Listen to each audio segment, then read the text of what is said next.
August 25th. I'm your host, John McKechnie, joined as always by Mario Puig. We're getting into job battles. The last weekend of preseason is ahead of us. A lot of roster decisions are going to be made in the very, very near future. We're going to get into all the biggest news from around the league, a lot to get to on that front as well. Let's start the show.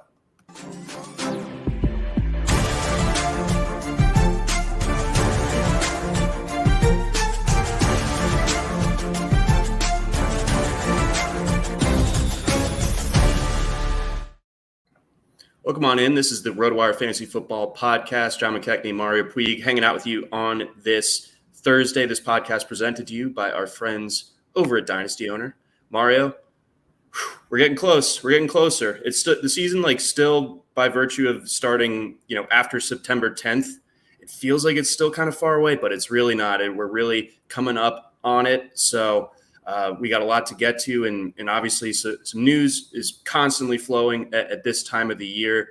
And unfortunately, that means a lot of the time some injury news. And I want to start things off today with Thursday's announcement from the Dallas Cowboys that Tyron Smith, the left tackle, the kind of all-world type of guy, has suffered an avulsion fracture. It came across Wednesday night that his ACL was intact, so there was some light optimism that maybe he had dodged anything serious, but unfortunately that ends up not being the case. And this is a Cowboys offensive line that had, it still had the reputation of being great, but it certainly hadn't been as good as it was in the early Dak and Zeke era, to be clear. And now losing Smith off of that, at the most important position along the offensive line, what does this mean for the Cowboys offense and then specifically Ezekiel Elliott? Well, it's not good. It's bad, and it's unlikely Dallas can offset this with anything at their disposal at this point. I mean, maybe earlier in the offseason. Maybe they'll, I don't know, I saw Riley Reef as a backup for whatever team he got signed. Was that the Bears that signed him? I don't know if there's somebody out there who's got a tackle that Dallas can just kind of have helicoptered in at the last second. That first-round pick, Tyler Smith, he's going to be, I think, really, really good, but they're starting him out at guard, not just out of respect for Tyron Smith at left tackle. It's that Tyler Smith is pretty raw himself, and he's young.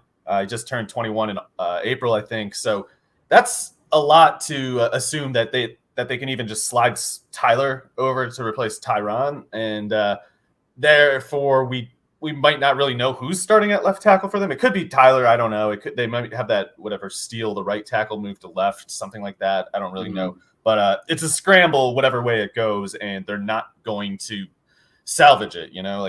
They might be able to kind of stop the bleeding, so to speak, but they won't be able to get a plus rep over there this year. And, looking at just kind of how they're going to have to approach things in general, obviously the receiving core has been fairly decimated with injuries and off-season movement. Are we going to see Dallas kind of need to employ more two tight end sets this year to kind of make up for, the lack of receiving, depth, and then also, get an extra blocker out there to help out with the, expected deficiency at one of the tackle spots?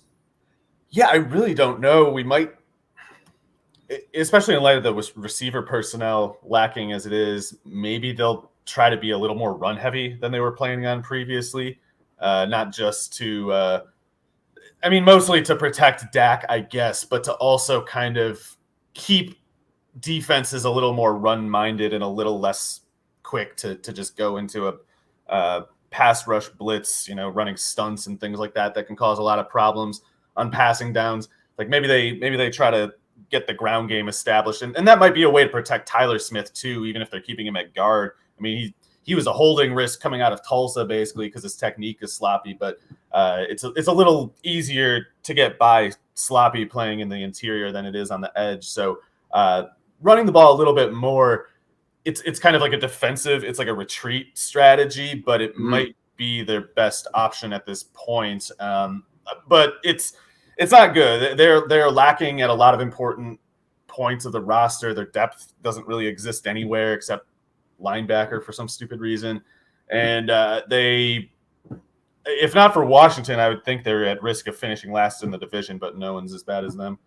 Yeah, no, Washington's, I would imagine, has that one cinched up. So Octavio, our viewer here on the YouTube live stream, first off comments that Mario, you have a sick mustache. So congrats to you. And then, John, to be serious, I think yours has become a little more powerful lately. I don't know if it's just this morning and you haven't looked in the mirror yet, but it seems to be increasing its influence. Yeah, it's kind of going crazy these days. It's a reflection of where I am mentally. So it's going crazy. I'm going crazy, and here we are. I'm doing great. You can tell. Always. But That's why I have 2 different sparkling water cans open in addition to my Mountain Dew energy can. Oh, we like that. I just got some large cup of water here.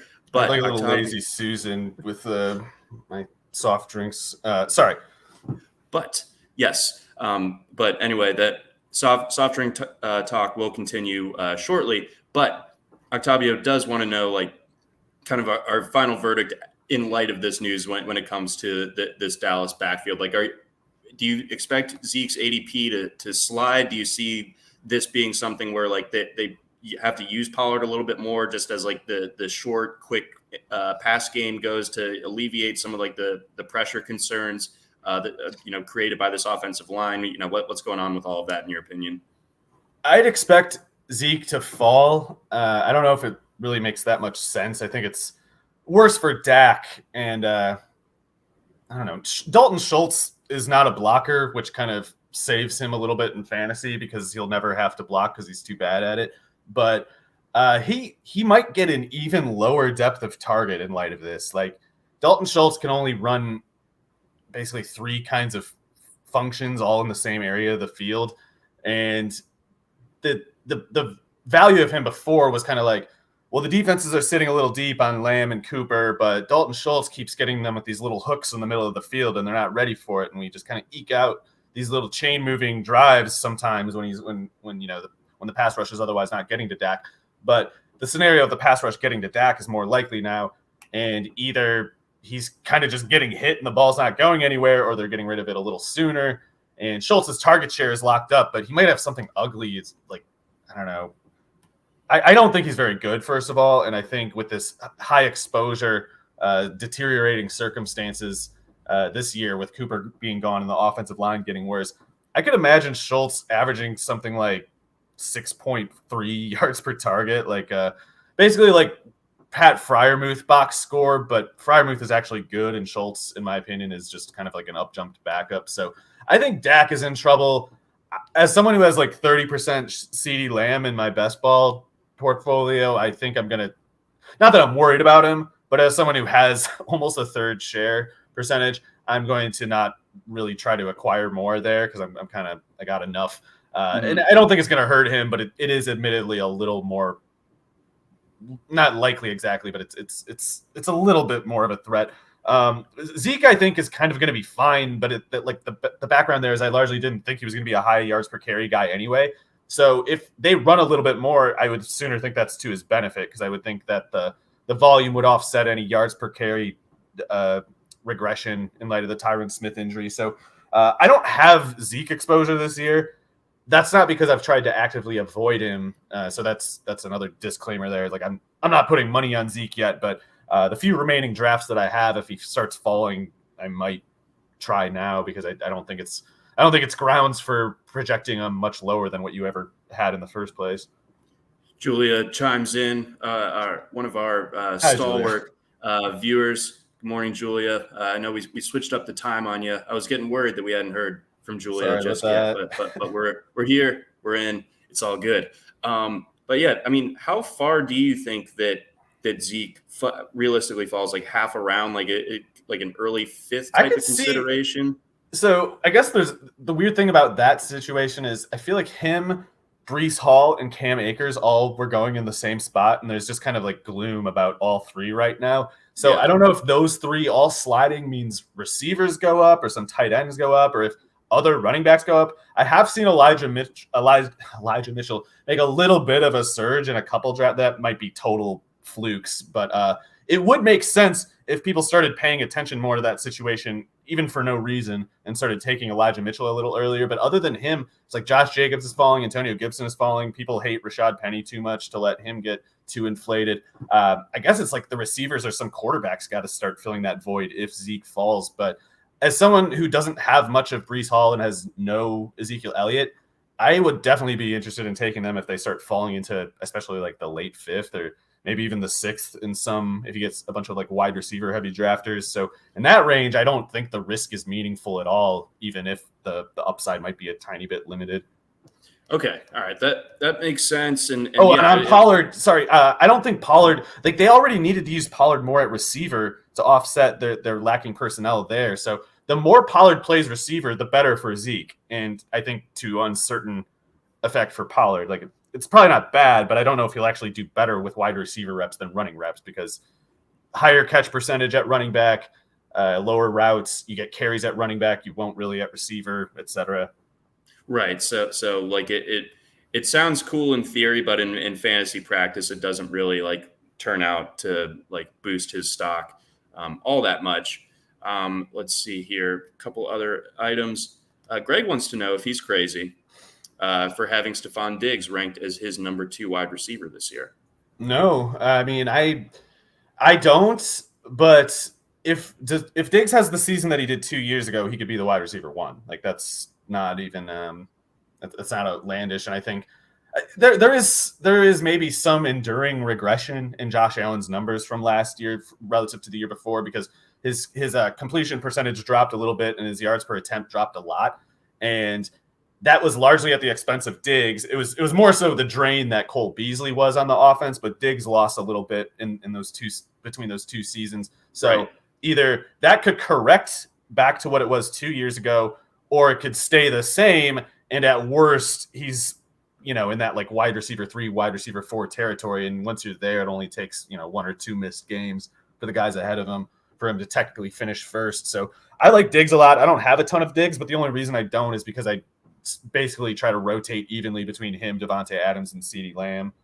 Okay, yeah, I don't have much of Diggs either. I might have 0 shares at this point. And again, with these guys that go super early in drafts, it's not totally like intentional. Sometimes you just simply don't have a shot at a certain player with how the drafts turn out. But is there? I guess I have taken a fair amount of Adams though, and I just wonder, like, when it comes to Diggs, how does this all like marry up with, just the idea of a Gabriel Davis breakout? Being someone who like can't be ignored in this offense, not necessarily taking like a ton of targets off of Diggs' plate, but enough to where it lowers Diggs' ceiling a little bit. I think it's more that clearing out Beasley is where it's all key, because Beasley was a drain on the offense. He was getting quite a bit of usage, and it was just going absolutely nowhere.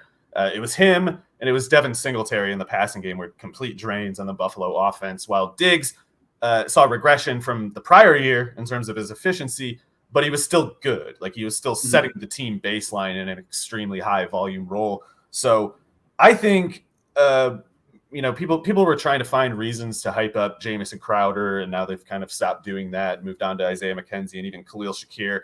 But what I kind of think is that this offense might run more 2 tight end than people expect.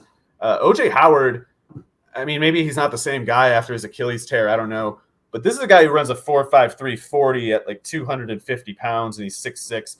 There is absolutely nothing other than maybe like, 4-yard curl routes and shovel pass, screen pass setups with lead blockers or whatever. There's nothing that Dawson Knox does as well as OJ Howard. And yet Dawson Knox is clearly not headed to the bench. So I wouldn't be surprised if part of getting these running backs in the passing game going more too might have to do with setting up more.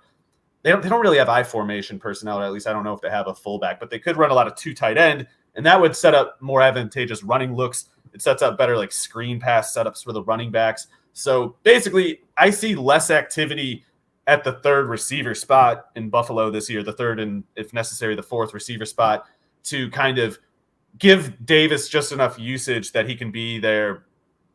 I don't know what you'd call him exactly, but I think he'll be very busy in the red zone. Like I think Davis could have something like 35 fewer catches than Diggs, maybe even like 40, and still have 4 or 5 more touchdowns than Diggs. So that's the kind of game you're playing with Davis, I think, is you understand that his target volume is capped as long as Diggs is on the field. But either Josh Allen starts throwing fewer touchdowns, or Davis has upwards of like 12 touchdowns for every 80 catches that he makes. Okay, all right. So that's a good breakdown on how things might look in Buffalo. That's an interesting point, especially as it pertains to that number 3 receiver role. I love Shakir, but OJ Howard, I mean, he's a very talented player. He had a touchdown, right, in the yeah, he did some kind of preseason thing when Denver played all their backups or whatever. Yes. One more question here, and then we're going to stick in Buffalo, get into the backfield a little bit more. But Julia wants to know, do you think Zeke will get re-signed, or do you think that Dallas lets him walk, or would a trade be a possibility during the season? I think with running backs, a trade, I mean, NFL trade deadline just is not nearly as exciting as the other major sports. It's just so hard to get acclimated, and a position like running back, that is one where like the learning the new scheme probably isn't quite as difficult. So yeah, they're not going to trade him, but they might. The other thing is his contract has like 4 more years technically, so they'll have to cut him after any of the upcoming seasons to get rid of him. Yeah, so he's probably sticking, and just the contract will age rather poorly for Dallas, probably in all likelihood. Before we get on over to Buffalo, got a quick message from our sponsors over at Blue Wire. All right, to Buffalo we go. To Buffalo we stay. So what is your latest read on, one of the more difficult backfields to analyze in all of football this year? That's the Bills with, the trio of Devin Singletary, James Cook, the buzzy rookie, and Zach Moss. Of those 3 at ADP, what's going on as far as what the rotation might look like in your mind, and are you jumping in with some shares on any of these guys? Not really. If I'm going to take one, it's probably Zach Moss, just because he's so cheap, or so much more cheaper than the other 2. I do think Singletary's clearly ahead of James Cook too, and yet you often see Cook go ahead of Singletary, and by quite a bit. You often see Cook go ahead of, I don't know, dozen players who are going to have 300, 400 more snaps from scrimmage this year than he will. It's pretty insane. And I think it's pretty clearly the case that people who don't really follow football that closely, or at least have not followed prospects that closely, just kind of looking at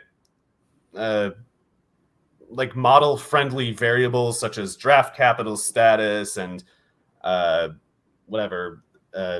Certainly the projected points per game for the Bills is a draw, I think, but that applies to all 3 of the players, and yet you only see Cook be the one who like gets helium from it. Devin Singletary, people correctly look at times for reasons to kind of doubt him or perceive limited upside with him. I'm certainly one of those people. But with Cook, you see people kind of just taking leaps, and not many, or not most people, but enough people take the leap of faith that like, oh, this could be the next Christian McCaffrey. That's the kind of upside that it is. He's Dalvin Cook's brother, and he's a 2nd-round pick. And I know from reading my very smart analytics blogs and such that a 2nd-round draft capital is enormous expense, and only a foolish team would take a 2nd-round running back without giving them 300 carries and breaking their legs under the labor as soon as possible. And it's like, no, sometimes players just don't play that much, even if they're late 2nd-round pick running backs. Sometimes they are just gadget players. Sometimes they're just decoy players. Sometimes they're just luxury picks. Sometimes they're just stupid picks that no one thought about long enough. There's a lot of precedent for a player of Cook's profile doing basically nothing in the NFL. And yet you see people kind of just thinking that, because he was 199 pounds and Christian McCaffrey was 204 at the combine. It's like, A, Christian McCaffrey got like 35 touches per game in college. And B, have you seen his biceps lately? He's not the same built guy as he was at the combine in 2017 or whatever. So there's just a lot of, I think, basically fan fiction filling in the narrative blanks on where the unknowns are with James Cook. And those people propel his market so high that I am just completely disinterested in it. Granted, in full point PPR and in redraft things, if you're taking him just to prepare to put him on the bench and hope Singletary gets hurt or something like that, that'd be one thing. But even that case to me seems a little optimistic because he had his highest workload in college over the course of a season was 7.5 carries per game and 1.8 catches per game. Now, maybe you can just times that by 2.5 and get the same result, and maybe he won't get hurt, and maybe he'll just look like Dalvin Cook for some reason. It just seems like a lot of leaps of faith to me, and I think it's more likely he plays something like 350 snaps this year. And yeah, he'll do a lot of yards per carry. He'll do a lot of yards per target. He might score a lot of touchdowns per snap or something like that, but he is a sub-package player. He is not a volume player. It's not on the table. And a lot of people, the ones who tend to draft him highest, simply don't subscribe to that. They simply just say, like, no, running backs can be flattened as a group and made to be, replaceable in every sense. It's like, no, you need Dalvin Cook traits to be Dalvin Cook, and you need a running back who can handle 12 carries a game to give him 12 carries a game. And Cook hasn't demonstrated 8. So I think Moss is also – the other thing is as far as the pass catching goes with this offense and its running backs, they, for structural reasons, couldn't get anything going as pass catchers. Like the play design, the ways that Brian Dable would set up the offense to leverage the field against the defense had to do with putting the running backs in route positions that weren't advantageous. And what I mean by that is there's the running back target quality in this offense before was pretty bad because it was always like the play fell apart, and that's why we're throwing it to the running back. And the running back, even he's got a linebacker closing in on him. It's almost a hospital ball as it is. Like, that's the kind of setups that would happen. So if they're going to implement Cook at all as a pass catcher, they need to restructure the offense. And I think that's kind of where O.J. Howard comes in. But this is the thing that no one remembers. If the offense changes its structure to make pass catching production more viable from the running back position, that's not something that just benefits Cook. That's something that benefits all of them, and especially Moss, because Moss is a really good pass catcher. Moss was a volume and efficiency pass catcher at Utah. He can do it. If they're setting up pass catching opportunities, he's a threat to take some. And Cook's current ADP, the ADP it's been basically since he got drafted, does not suppose that's a possibility. It precludes it as a possibility. So obviously I could just be totally wrong, and that wouldn't be the first time it's ever happened. But I don't think there's anything tangible to the Cook market. I think it's all fan fiction. Julia does say it's Cook time, so I think you're toast there, Mario. I guess Buffalo's toast, and James Cook is toast, because that would be the first time he's ever had more than 7.5 carries per game in a season. Correct. Yeah. Specifically 9 touches from scrimmage per game in a season. Yeah, I mean, with Cook, like I see the appeal in some senses, but like just the sheer lack of sample that we have. I mean, just one season of over 100 carries, and it took until his senior year to get there, despite being like a 5-star running back. Georgia wanted to take it easy on everybody. They were like, it's unfair if we give James Cook the ball 9 times. We have to give it to Zamir White 15 times because we're just good guys like that. Mm-hmm. And then, I guess a lot of the time, especially last year, they would just kind of empty the bench in the second half because they were just steamrolling whomever. But I don't know. Cook has some exciting stuff. Well, that's the only time he played his first 3 years, Right. True. I just think, when it comes to Cook, I think that you're completely right in the sense that there's just not going to be the volume. So you're counting on all these big explosive plays from him to kind of offset it, and relying on those type of things, I think, is mostly bad process. He might have less than 100 carries this year, and he might have fewer than 40 catches, and he could be very efficient with that workload and still just not even sniff the upside or consistency that the people who drive his market have in mind. Yeah, so redraft, I have zero interest. Best ball, I might get a share just for the hell of it, but that's about the extent of it for me. Let's keep this the dog's corner for now. Let's talk about Zamir White a little bit. So since you posted your article, that the Raiders have since jettisoned Kenyon Drake. Just like I told them to. They heard me. See, they listen. I like to think that Mark Davis is listening right now. Mark, your hair is looking great. He's at the barbershop. He's at the salon. Oh, he's always there. He's one of those guys who gets this haircut like once a week because he's a hairhead. Yeah, big into that. And if he's not at the salon, he's at PF Chang's, and that's Oh, the is one that right where they there. saw him? Yeah, That's I think funny. so. I'm When you pretty get sure. rich, you gotta, go to PF You Chang's. gotta have the bang bang chicken. Anywho, Anyway, Zamir White, yeah, Kenyon Drake. That's such a hilarious parting gift from John Gruden, like getting them to pay like $11 million for 1 year of Kenyon Drake being the worst passing down specialist anyone has ever seen. Uh, Props to Kenyon Drake. That's awesome. Getting that much money as a bag running is back secured. for just not doing anything really. We'd love to see it. I guess Raiders fans don't love to see it, but they're fine at running back. I mean, Josh Jacobs. People keep looking for reasons to write off Josh Jacobs, and it's like, look, I would be among those people trying to do that if it seemed like it was a good idea. I mean, I was definitely anti Jacobs as a draft pick, but he's going to get, I don't know, 17, 18 carries a game until or if he breaks. And then Zamir White, probably playing like 6 to 8 to 10 carries per game prior to that point, might get up to like 15 or 16 himself. But the thing you got to keep in mind with Zamir White is he's kind of relatively high runner who makes his living between the tackles specifically and being like a high motor runner between the tackles specifically. So I think he's going to be effective with his carries, but you got to worry a little bit about a guy like that getting hurt, especially if you put his carry volume too high for any extended period of time. Like if you're going to be a between the tackle specialist, we want you to be densely built, and he's not. And he's skilled as a runner. Like when he has a football, he's good at running away from people, but he's a little more setup delicate and volume limited, I think, than some people tend to analyze with running backs, tend to consider with running backs these days. There's a lot of indifference, like, just plug in any running back. They're the same. Running backs don't matter. And it's like, no, they have features, they have traits, they have limitations, they have strengths. And White, to me, is pretty clearly a guy that can give you 20 good snaps per game, at least, but maybe not for a month or two anyway, more than 35 snaps per game. It's like if he's got to be a workhorse for them in a playoff run, yeah, he can do that. But if they start giving him like 15 carries a game right out of the gates, that's when you worry about him getting hurt like he did at Georgia.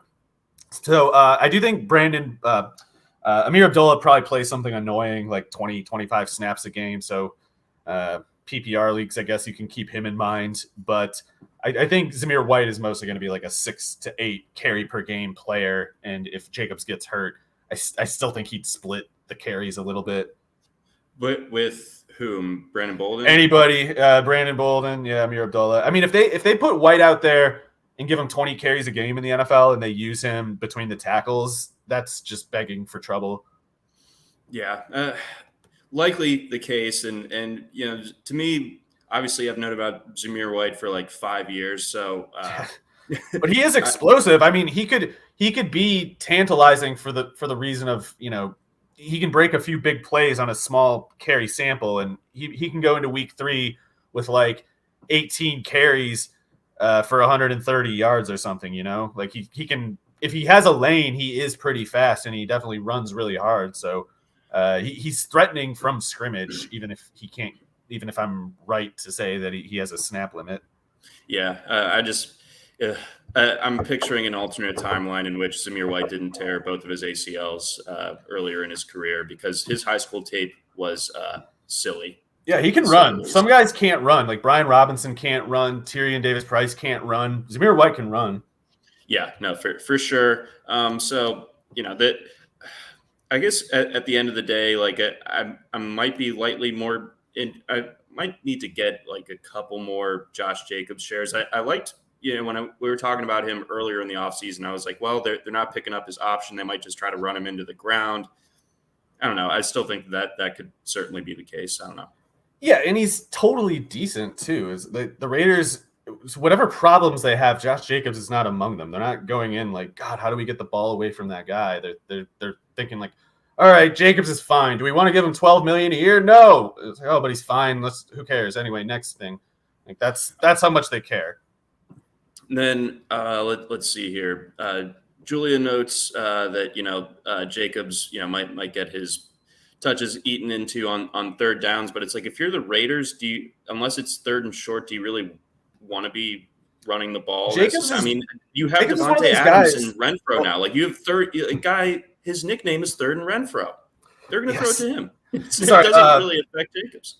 Yeah, Jacobs is one of those guys who gets a lot of touches per snap because he does so much rushing work, and you'll wear him out if you give him more than like 35 snaps a game because he gets to 20 carries as fast as anybody, basically. Like if he's logging 40 snaps, he's a threat to push for like 30 carries in a game. So they're going to work him into the ground as a runner alone. This offense, I really think McDaniels has something of like a Chip Kelly kind of,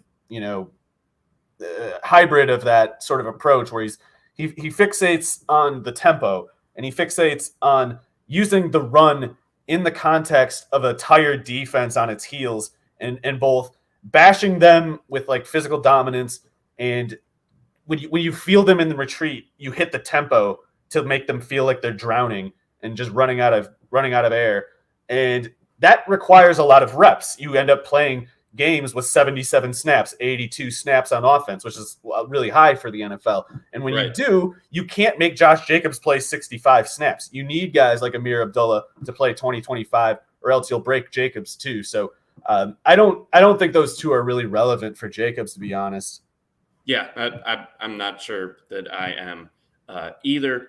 All right, let's go on ahead before we get into our next job battle. Got a message from our friends over at Dynasty Owner. Deal of Fantasy Sports. Are you ready for a new challenge this year? Dynasty Owner is the new way to play fantasy football with real NFL salaries, adding the strategy of running an actual franchise. Dynasty Owner provides a unique and challenging experience that will test your skills as an owner and general manager. You'll have complete control over your team's future. You can build through the draft, make trades, sign free agents, and manage your team's salary cap. Can you create a dynasty of champions? Sign up now at dynastyowner.com and use promo code ROTO5, that's ROTO5, to receive $5 off any new team. Again, that's ROTO5. We got a message from our friends over at Fantrax. Is there something you wish your fantasy league had or features that are missing from your current leagues? Bonus scoring, custom schedules or playoffs, deeper team settings? Well, look no further because we have you covered with our friends at Fantrax. Fantrax is the most customizable fantasy platform in the industry, offering the greatest fantasy experience for your dynasty, keeper, redraft, and best ball leagues. Join MLB All-Star Jock Peterson, who recently announced he's moving his fantasy football leagues to Fantrax. Fantrax is excited to announce the Fantrax Game Day Experience giveaway. Fantrax will be sending one lucky fantasy football league to a regular season NFL game of their choice, along with $6,000 towards travel and accommodations. All you have to do is enter the giveaway and create or join a league on Fantrax. The more leagues you create and join, the more chances you have to win. Here's the reason why fantasy players who try Fantrax make it the permanent home for all their fantasy leagues. Go to fantrax.com/RotoWire and sign up today. Again, that's fantrax.com/RotoWire. All right, Mario, let's steer things over to Balmer, to Charm City. I know the Orioles are hot in the streets right now, but the Ravens, obviously, they've got a huge season ahead of them as well. And it continues to look fairly bleak as far as the receiving core is concerned. I believe they just signed Demarcus Robinson, and he's might actually have to play a decent bit. I mean, first off, am I wrong on that presumption? God, I hope you're wrong. If they, I'm hoping this is one of those things where they sign the guy because they're like, hey, we saw him on the Chiefs. He had some plays on the Chiefs, right? He might be pretty good, right? And if you bring him into camp or bring him into practice and you still think he might be pretty good, then we have a problem because it's probably not great what you have to work with, be it receiver personnel or brain power. Demarcus Robinson is a complete forfeit rep. If you put him on the field, you're playing 10 on 11. Well, I mean, that's the case for pretty much everyone outside of the top three of Baltimore's receivers right now. I mean, like, is it Shamar Bridges? Is it Benjamin Victor? Yeah. Tylan Wallace, I think. Wait. What about did they cut Bailey Gather yet? Yes, and the Giants picked him up.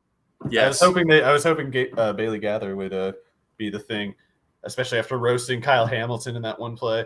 But yeah, I think if they need just Hamilton, kind of I think Hamilton's not looked so good so far. I've heard different things, but he's got limitations for sure. But in any case, I really hope the Ravens find something better to do with that, because just keep like 6 tight ends or something. I don't know. Keep 9 corners. Do anything else but have Demarcus Robinson on the roster. If they have him, I would hope it's at the very most just kind of like limited to run blocking or whatever, playing in garbage time, hopefully. They're gonna need to just like pilfer the pile of wide receiver cuts around the league. I'm more worried about running back. If I don't know what the Gus Edwards thing is, but if they're playing Mike Davis, that's kind of concerning. I'm a little bit concerned about the Ravens. I mean, I'm a big Lamar fan. I'm even a fan of Isaiah Likely, who I assume we'll get to in a second. But Greg Roman is just an absolute fiend. That guy has killed better offenses than this one. Yeah, so it's including last year's, maybe. I don't know. Yeah, no, it's crazy, but I think Roman obviously has a lot of issues, but I think that he can scheme the run pretty well. I do agree with you where the running back depth is problematic, especially if Gus Edwards is going to be missing at least the first month of the season, which appears to be the case. And Tyler Beatty, I thought he looked kind of interesting on Sunday night against the Cardinals. The box score will tell you completely otherwise, but I thought that he had a little bit of bounce in his step. I thought he looked okay. So I wouldn't hate having him at least. He could be like a Boston Scott kind of guy or something. Yeah, so I wouldn't mind that, but again, that where does the pressure end up running to? It's that you're going to have to give a lot to J.K. Dobbins, who's coming off the knee injury and still might not be trusting it. I mean, that to me is the top of not the tip of the iceberg, but the top of the mountain as far as the concerns go. If J.K. Dobbins is having to not play that much, or if he gets overplayed and gets injured again, this team is sunk yet again. And if Duvernay's not on the field, they are probably, if not for Lamar, they would be the slowest offense in the league, probably, aside from the Chargers. But Lamar would be the only person running any better than a 4.5 or sorry, a 4.47 or something, whatever Bateman was. So I'm concerned if they go that slow, then they need to go big, and they need to be able to actually dominate on the ground, because they're not going to be able to push the safeties back. The safeties are going to get closer, and they just need to find a way to win anyway, if that's the case. So I don't know how you do it with, if they had Gus Edwards and Dobbins healthy, I'd say that'll work. But Mike Davis, even Tyler Beatty, who, even though I think Beatty could be pretty good, is that's playing it pretty narrow, playing it pretty risky. So I'm worried about them. I'm not really drafting Ravens a whole lot, but I was going to say Isaiah Likely obviously is the guy everybody's buzzing about with the Ravens, and I'm not entirely against it. I wanted to believe Isaiah Likely was the best tight end in the draft, actually, before he had his really bad athletic testing. By bad, I mean it was at 6'5", 238, he ran a 4.83 pro day 40, which could be as bad as a 4.9 combine 40. That's Isaac Nada territory. Yeah, and Isaiah at 238, he's skinny too, by the way. He's not going to be much of a blocker. The one way he might be useful as a blocker is if he is just enough of a receiving threat from, be it in line or the slot, I guess ideally more like a slot, or a 2 tight end strong side kind of thing, where he's the second tight end. If he can give them winning reps as a run blocker from that look, he can get them in that run setup where they really can just bully the defense, even though they're slow as an offense, and even if they don't have great running backs. So the thing about Likely that's interesting is his production says that he is skilled. Yes. He knows how to get open. He knows how to position himself where the quarterback. He must know what the quarterback's thinking. He's one of those guys that drew targets so rapidly that there's something there, even if he's kind of slow. Right.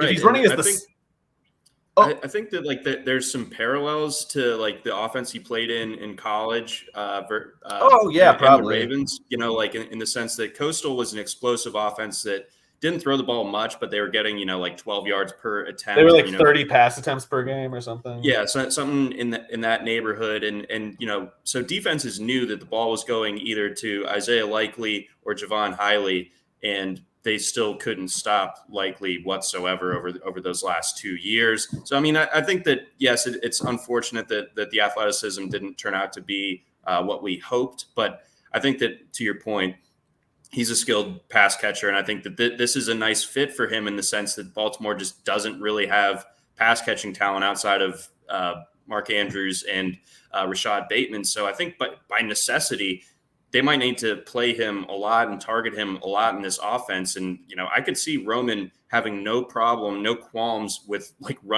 going medieval, going 3 tight end sets, like having Boyle blocking, and then, Andrews and Likely just being big guys that the defense has to account for a little bit further down the field than they normally would. Yeah. And where Likely's interesting as a his function is not going to be, in my opinion, so much volume as a pass catcher. But what he does is when the defense sees him go into the huddle, they look at this guy, this 238-pound tight end, and they can either think, they're going run heavy, let's put a linebacker on him, or they can think, he's slow, let's put a linebacker on him. And he might be slow, but he runs routes and he gets open as if he isn't really. So if in that situation against a linebacker, if Likely can win a pass rep, he gives the defense something to think about the next time they see him go into the huddle. And maybe they put a linebacker on him again. Maybe he just beats them again if they do. But if they want to counter that pass catching threat that's been established, they might sacrifice the linebacker's size and run setting ability for a safety or even like a big corner or a slot corner. And then you run on them until they give up and put a slow linebacker on him again. So they can kind of just keep the defense uncomfortable, using him as a way to kind of like put the defense in a situation where they kind of have to sacrifice something in their personnel that the Ravens can then take advantage of. And it does add up to me. If they have a base offense of Likely, Andrews, Duvernay, and Bateman, I think that can work, even if Boyle is in for Likely a bunch of the times. Yeah, and Boyle, all accounts, including his own, say that he's in leaps and bounds better condition than he was a year ago. The knee injury that he suffered against the Patriots 2 years ago was, I thought it was a wrap for his career. So, he can still block if he's, even 90% of what he was a couple of years ago. So he's going to be useful, and he is going to take snaps like you mentioned, but I don't know if necessarily it hurts Likely if they just need guys. I think Likely's out there. I think Likely's more valuable in real life than fantasy, I guess I should say. Okay. Like if Andrews got hurt, then all bets are off, and including like Likely could just go off in that case. But I think I saw someone take him in the 13th round or something like that of a best ball draft recently. I don't know if I would take him in the 18th. I would take him in the 18th over some other options if it were down that far. But if not for an Andrews injury, I don't see how Likely gets over 400 yards this year. And I think I like him. I think he could have a really good season giving the Ravens like 280, 320 yards, especially if he is having that personnel effect like I was talking about. And you were correct to mention too, they could do 3 tight ends and not just like jumbo formations. They could do stuff like have Nick Boyle be the inline tight end, Likely in the slot, and then Andrews at receiver. You can almost like run trips with these guys. Mm-hmm. So I'm expecting some real funk. So this I hope so. Plays to Roman's sick mind. But Roman, you freak! Try to do something right this year. Yeah, my God, they're running 13 all game. Trips with base. 3 tight ends could be pretty sick, actually, especially with Lamar out there. Yeah, that's a lot of big bodies getting in the way of people, and then Lamar just darting through, and then Lamar, he looks pretty yoked these days. So I hope he hasn't lost any speed. I hope base Lamar can transcend this clown offense of Roman, and hopefully Lamar can get MVP number 2 this year anyway. That would, I wouldn't be too mad about that one. So when it comes to, the type of tight ends that are going roughly around where Likely's going, and with best ball, it's important, and obviously this, but it could be something as simple as like this guy's drafting his like 15th best ball team, and like he's not beholden to ADP, like he just wants to share where he can get it. But all right, so guys like Noah Fant, David Njoku, Gerald Everett, or Evan Ingram, or even Robert Tonyan? Like, do you think Likely is someone that you would consider any of or that group? Because that group just has been something I've largely skipped over. And I know that we've talked about it a bunch. I would not. I don't think he should be ahead of. I think Ingram needs to be way ahead. Everett, I'm so much lower on than most people. I just can't even really talk responsibly about him. I think he's awful. So maybe Likely over Gerald Everett. I don't know. Even that's kind of pushing it to me as an Everett hater. Njoku should be far, far ahead, maybe even ahead of all of those guys. I think Njoku's, as much as I think that even if Nathaniel Hackett is a complete moron, and I do believe that, and even if he's got something against Albert Okwuegbunam, I think my Albert Okwuegbunam shares are going to work out fine. But I do kind of wish I could turn a few of them into David Njoku, not just because of the Watson thing, although that certainly is a big part of it. Even 6 games is a big part of it. But I just think Njoku's a good player who people have kind of forgotten about, and he would sometimes be in like that 14th kind of round range. But if you're in one of those like 30 round NFFC things, then Isaiah Likely should definitely go no later than like the 19th or something like that. But in 18 round half point PPR, I don't think I would pick him. Okay. So more in the underdog landscape, you mean? But I tried to get him on a DraftKings best ball last week. I think I mentioned it on the pod, and I was like, oh, I'm so smart. I'm going to wait and spend my last pick on him, and then nope. So and the stonks have gone up even since. What round was that? Do you remember? It was 20 rounds on DraftKings. Oh, nice. Yeah, that was a good pickup then. I think in point per reception, it's a little easy. Not to rule out touchdowns because Lamar scores touchdowns, but I just figured like Andrews and even Bateman and the running backs kind of eat up a lot of it. Yeah, I can like feel this in my chest right now. I'm ready to get like irresponsibly high hopes for Isaiah Likely this year. If he had so much as run a 4.75, he would have been like a second round pick to me. So it is there are rare cases where guys just kind of test badly for no good reason in ways that don't correlate to their on-field functional athleticism. So if that's the case with Likely, then at that point there's no reason he can't be a starter in the league and like a good one. Look, I'll even create a narrative that doesn't exist, that he ran it on like a tweaked hamstring or something. Yeah, he had to wear someone else's shoes that day. Yeah, he had to wear Grayson McCall's shoes, which have mullets on them, and that puts a drag on the aerodynamics. Oh, the wind kills you with those. Oh man, yeah, it's those are for fashion, not for function. Yeah. A couple questions here from Julia pertaining to our discussion here. Quickly. Mario, are you not high on James Prochet? I don't think that he's a speed guy, but he's a really good possession guy, I think. He's a slot guy. I think it's him that Likely takes from. So the more Likely plays, I think the less Prochet does. Okay.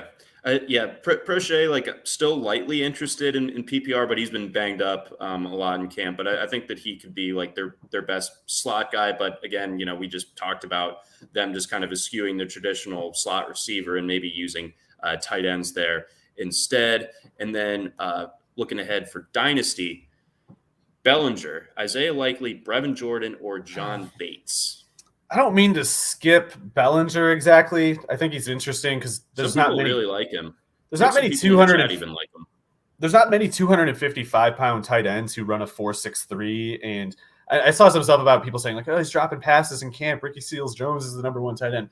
Like, rookie tight ends struggle sometimes, but Bellinger can block. Seals-Jones cannot, and I have only seen Seals-Jones struggle in the regular season. So whatever. I think Bellinger is their starting tight end. And I'm not expecting a whole lot with it, but if those tools develop, especially, there's no reason he should be at least as good as Dawson Knox. I'm not that high on Dawson Knox, but Bellinger should be able to do something like that. With that said, I would be looking more so at Brevan Jordan, and not to skip Likely, but Brevan Jordan is kind of like the scenario of what if Isaiah Likely didn't have Mark Andrews ahead of him. Whereas, if Mark Andrews weren't there, I'd probably say Likely, but because it's Pharaoh Brown that Jordan has to deal with, I like Jordan the most in the meantime. Bates, I don't think he's like less than Bellinger to me. Yeah, Bates is not someone who's ever been seriously on my radar. That's a good point on Brevan Jordan, and I like him. I'm not a big win totals guy. Like, I might take the over for whatever's posted for Houston. I don't think that they're going to be quite as bad as everyone thinks. It's tough for me to think that one through because I hate a lot of things about their team, but their offense, it has some players, I think. Brevan Jordan, Brevan Jordan's a better prospect than like Greg Dulcich, who went in the 3rd round this year, so likely is too. But I think that whether the Texans are good or not, Jordan could be a pretty good pick this year, and he's cheap enough he can't really hurt you, even if he isn't a steal in the end. Okay, and maybe this is just me being one of those annoying guys that likes to look at the lowest possible win total and be like, well, maybe, because I kind of like Arizona Indiana for football, this year winning 3. So that's kind of where my brain is currently.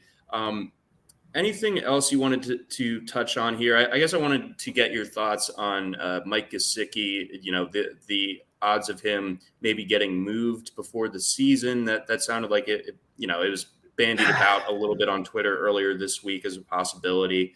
I think with all the receiving talent that Miami has, like it just kind of limits his utility to a pretty decent extent, and he's not your traditional tight end. Like, that guy splits out wide or into the slot, not in line a lot, and he can't really offer a whole lot in the way of being a legitimate kind of standard function NFL tight end. They spent a draft pick on Hunter Long last year? Yeah, I think a late 2nd or an early 3rd, and he's pretty good, or at least as a prospect he had a lot of good indicators. No, for sure. So what happens with Gosicki? I don't know, man. I don't know why you would give a franchise tag to a guy that you don't want to make have on your final roster. It's confusing to me. Gosicki, I think, might just not be very good, and I'm not trying to slam the door on him or anything. He's had some good moments, some good stretches. He's had some big games, certainly, and he is an insane athlete. Whatever else might be true about him, he is an incredible athlete. Part of the issue, I think, is he's just some of that athleticism comes at the expense of being basically too skinny. And I don't think he has the skill set to work around it as often as much as you would as much as you would usually expect a player of his athletic metrics to do. Like, you would expect him to be like maybe the next Jimmy Graham or something, but he's more like the next Kobe Fleener. And part of that is he's kind of skinny. He's like 6'6", 245 or something. Like, the golden tight end standard is, of course, Albert Ekwuegbunam. And consider how, Gosicki was considered like this next Jimmy Graham kind of athlete, whereas Ekwuegbunam, people are just like, well, whatever. I don't know. He's kind of whatever. It doesn't look as fast on the field to me. But he's 11 pounds heavier than Gosicki and faster in the 40, So it's like that 11 pounds matters. That sets up a lot of football matchups and determines a lot of your odds of winning them, especially the closer to the offensive line you get in your splits. So Gosicki is at once just a kind of a fake tight end and not a real receiver. And he's, as a receiver, kind of dependent in the slot, because if you put him outside, he's just going to get jammed up all the time. And if you put him in the slot, you're taking that rep away from, in Miami's case, Jalen Waddle, which they can't stomach, understandably. No. So that's why I wouldn't have put the franchise tag on him if I was them. But now I think they're just kind of stuck with him, even if they don't want him. And he signed the tag, so they have to pay him.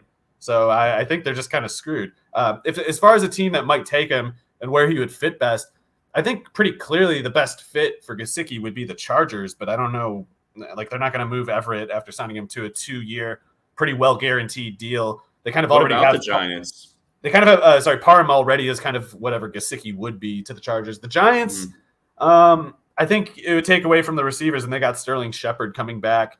Right. So I don't think there's anything there. I don't know. I maybe like Green Bay, I guess. I really can't think of anything, though, to be honest. Okay. All right. So it's got to be a team that has a little bit of an opening at tight end and more so a need for slot receiver reps, And even Green Bay doesn't need that. Like, that's where Lazard plays. So I can't think it through. Yeah, that narrows down. Like, maybe the Rams list of candidates. Maybe the Rams have him play slot receiver and I don't know, or narrow split outside receiver to set picks for Cup or something. And then before we get to the last thing, it's going to be Rams related, a bit of interior design talk. Julia notes that my pull-up bar is down this week. I did remember to take it down. I used it this morning and then fresh in my memory, got rid of it. So a dream catcher, I will be in the market for one of those to improve the just general ambiance of maybe you could get a the McKechnie Take Cave. Ooh. Or Bob Pink Marley Floyd. Smiling. Ooh. Pink Floyd poster, yeah. What about the cheeky Pink Floyd poster? Wouldn't that be neat? Oh, that's the only one. Correct. That's what I meant. Indeed. Before we sign off here, Mario, who is Lance McCutcheon? I don't actually know, to be honest. I mean, he was not on my radar going into the draft or even afterward, but he's this Montana State receiver who the Rams got undrafted this year. And he's doing I don't know, he's doing really well in the preseason with the exception of he had a catch late in their last preseason game, and he was supposed to run out of bounds because the clock was running out in the fourth quarter, and he got tackled inbounds. But he leads the league in receiving yardage through 2 preseason weeks, and he was really productive at Montana State. And as an athlete, he's unremarkable, but certainly not bad. Not bad enough that you would put a red flag on it or anything. So. That's interesting a little bit if he makes the team, because they're really thin. They are so thin everywhere. I hate that roster, even though they just won a Super Bowl. Are you talking about Tutu Atwell or the Rams? Both. Tutu might have been an even better pick than what was it? There's some other one that was just off. Oh, I hated that Kyron Williams pick. Just total waste of time. Terrible scouting. But anyway. They have zero depth at receiver behind Cooper Kupp, Allen Robinson. Like Van Jefferson's questionable for week 1 with his knee, which I feel like he had trouble with that in the past too. So their fourth receiver is like Ben Skowronek, who played a lot of second and third receiver last year because of their previous depth issues. Skowronek is awful.